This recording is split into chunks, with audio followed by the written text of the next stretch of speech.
The story kicks off in 1870, deep in the heart of Wichita Falls, Texas.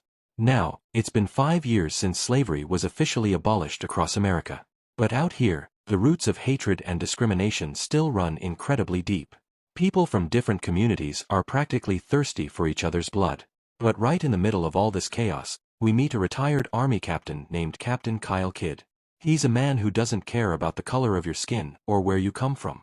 He travels from city to city, charges a tiny 10-cent fee, and reads the latest news to the locals so everyday people can actually know what's happening around the globe.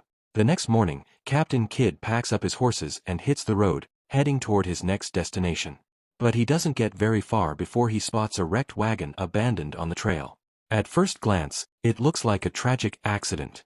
But as he gets closer, the true horror of the scene reveals itself. It's absolutely heart-wrenching.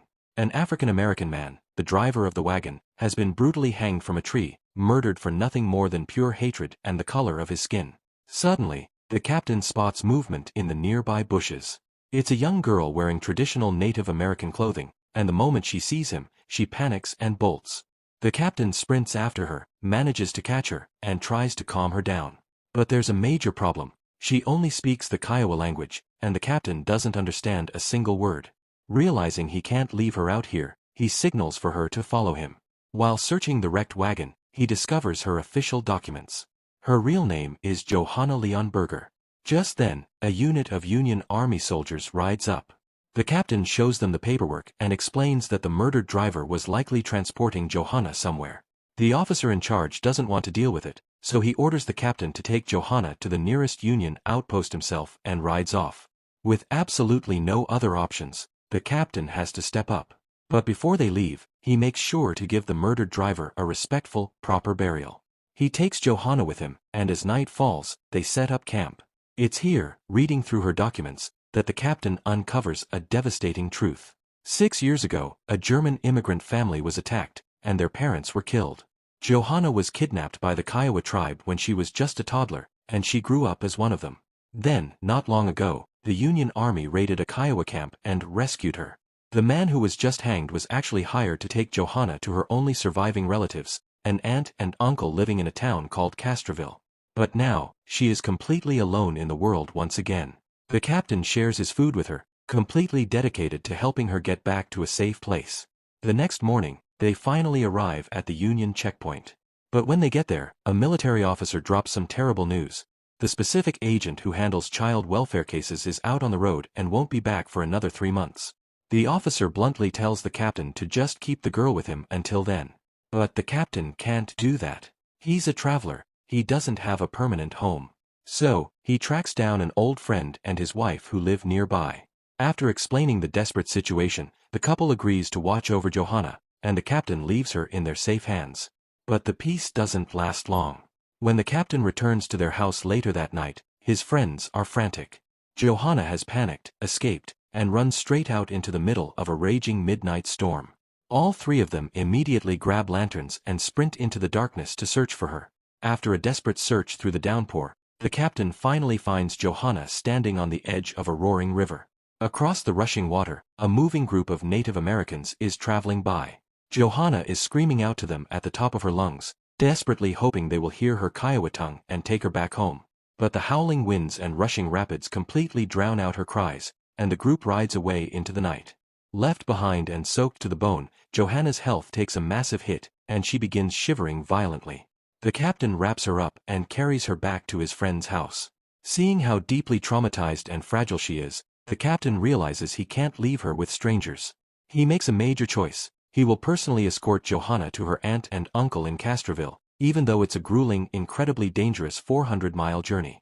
The next morning, his friend hooks him up with a solid buggy and 2 strong horses. And since the trails ahead are crawling with bandits and outlaws, his friend hands him a shotgun and a handful of ammunition for protection. With that, Captain Kidd and Johanna hit the open road. Johanna still doesn't understand his language, but the captain looks at her and promises that he is taking her home.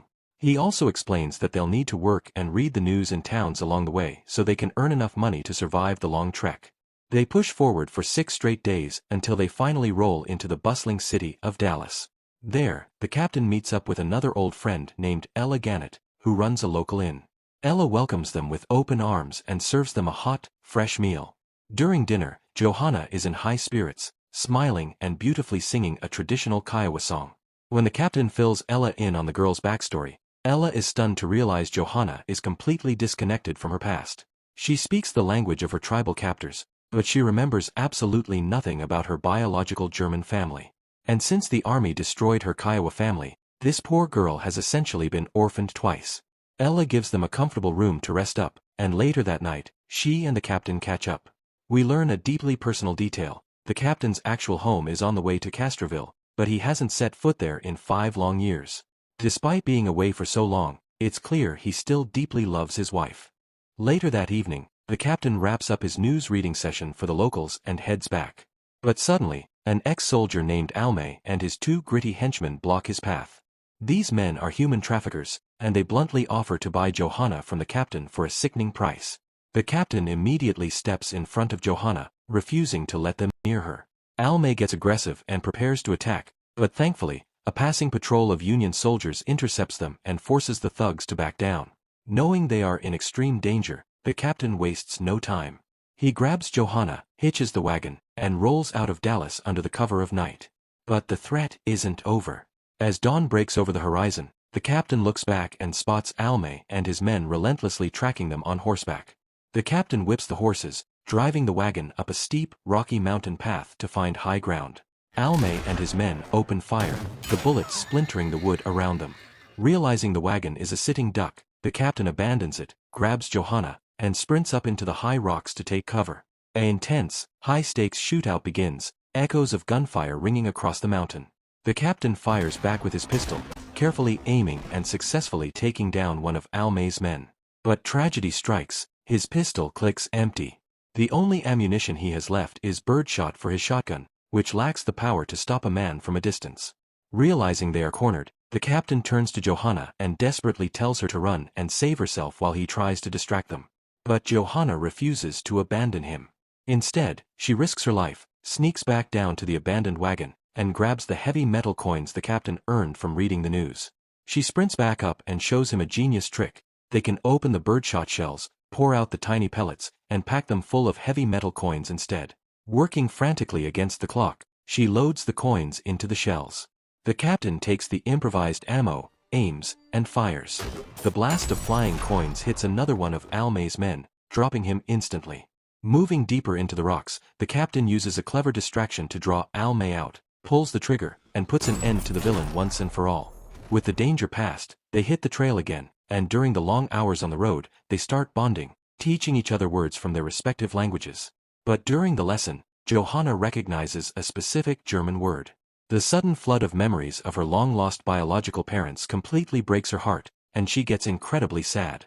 The captain gently comforts her, keeping her spirits up as they move forward.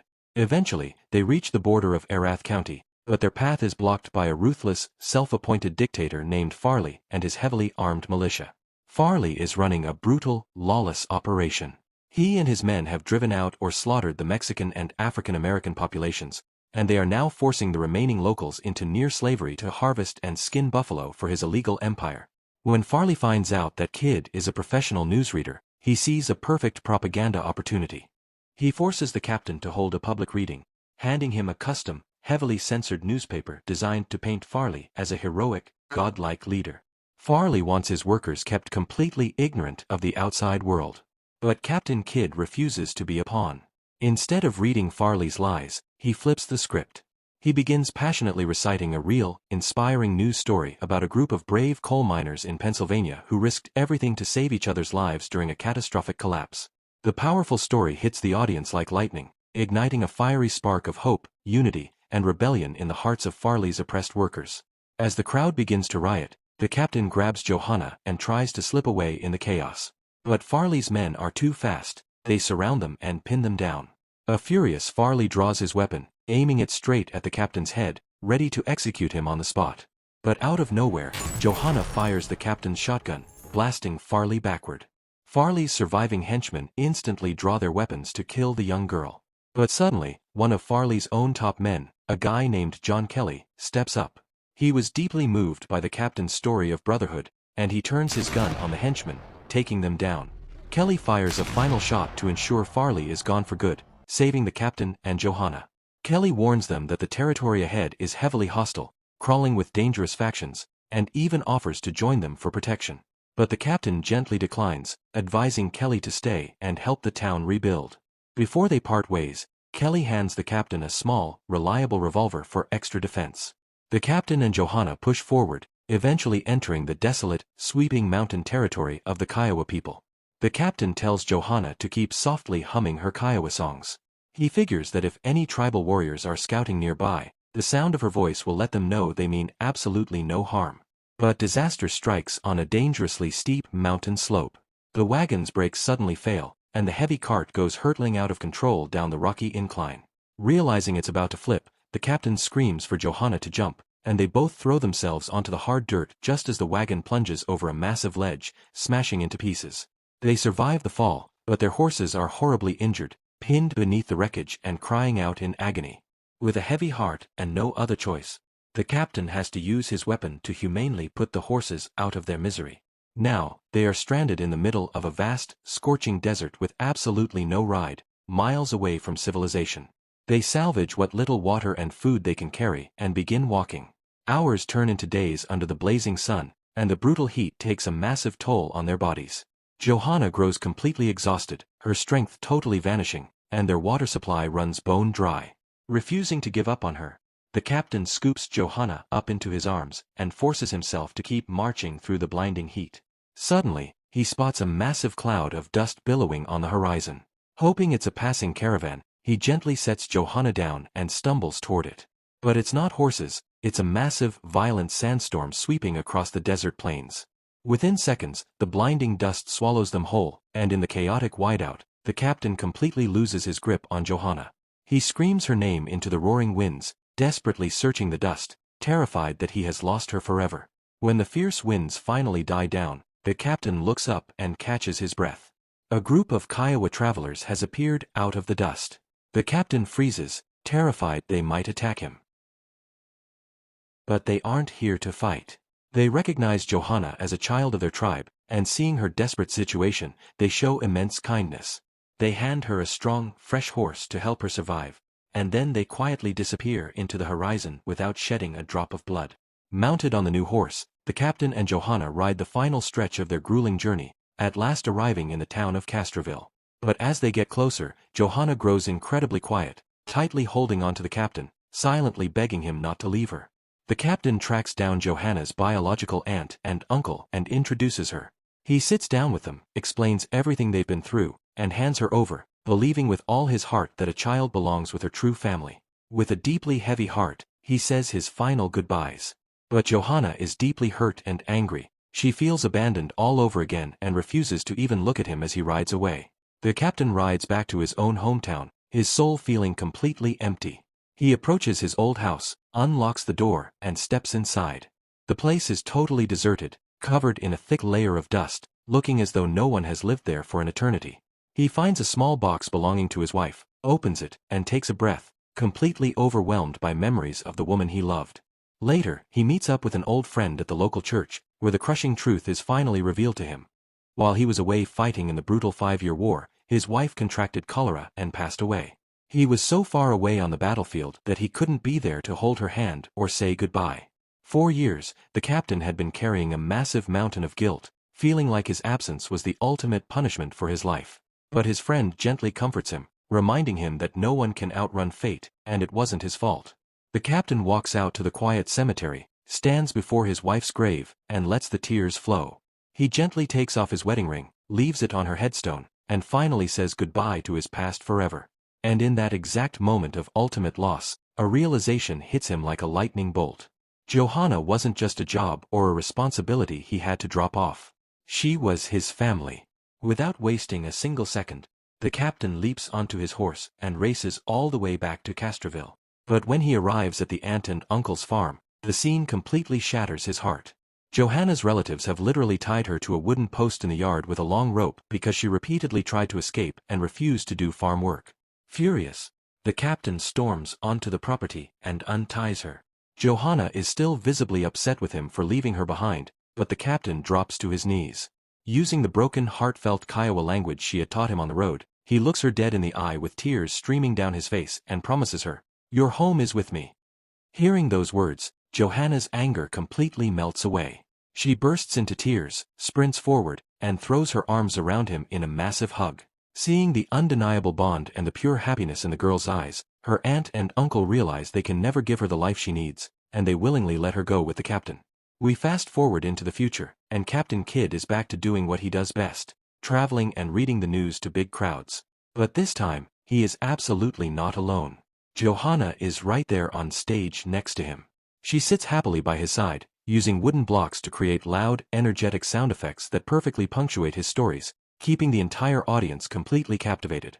And when the captain proudly introduces her to the cheering crowd as Johanna Kidd, it's beautiful. He has officially adopted her as his daughter, and Johanna looks up at him with total peace in her eyes. After a lifetime of loss, she has finally found her true home. If this beautiful story of family and survival touched your heart, hit that subscribe button and join the Cinemaned family right now. Thank you so much for watching. Your support means the world, and it's what keeps these incredible cinematic stories alive. See you in the next one.